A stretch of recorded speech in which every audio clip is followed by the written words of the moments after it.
আমরা সকলেই জানি মাদক দ্রব্যের অপব্যবহার, অবৈধ পাচার বর্তমানে একটা বৈশ্বিক সমস্যা।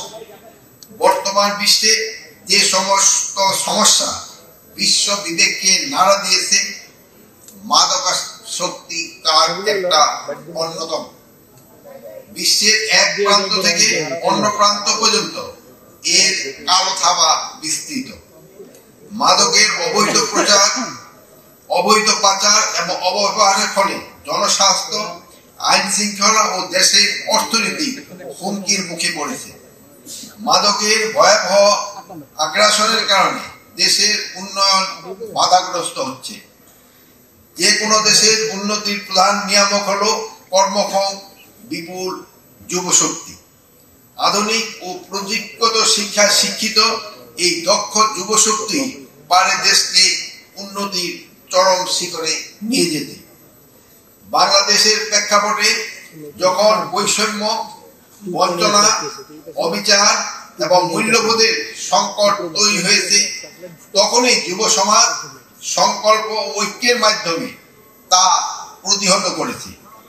জুলাই ছাত্র যুব জনতার গণ অভ্যুত্থান, যুব সমাজ এবং তারুণ্যের বিজয়।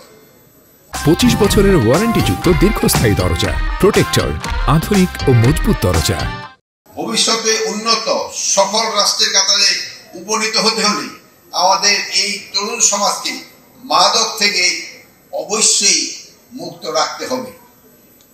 সম্মানিত উপস্থিতি, আমরা জানি দেশের বিভিন্ন শ্রেণীর পেশায় মানুষই নানাভাবে অবৈধ মাদকের সাথে জড়িয়ে পড়েছে।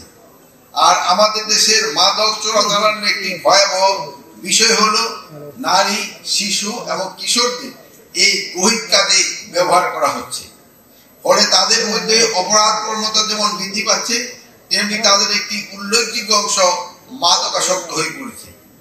এই সমস্যা সমাধানের জন্য আমাদের মন্ত্রণালয়, মহিলা ও শিশু বিষয় মন্ত্রণালয় এবং সমাজ কল্যাণ মন্ত্রণালয়ের সাথে একযোগে কাজ করে যাচ্ছে।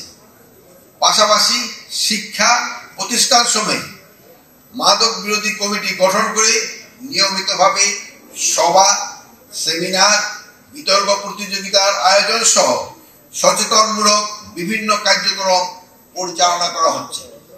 দেশের প্রতিটি জেলা, উপজেলা পর্যায়ে সমন্বিত কর্মপরিকল্পনা প্রণয়নপূর্বক তা বাস্তবায়ন এবং কার্যক্রম চলমান রয়েছে।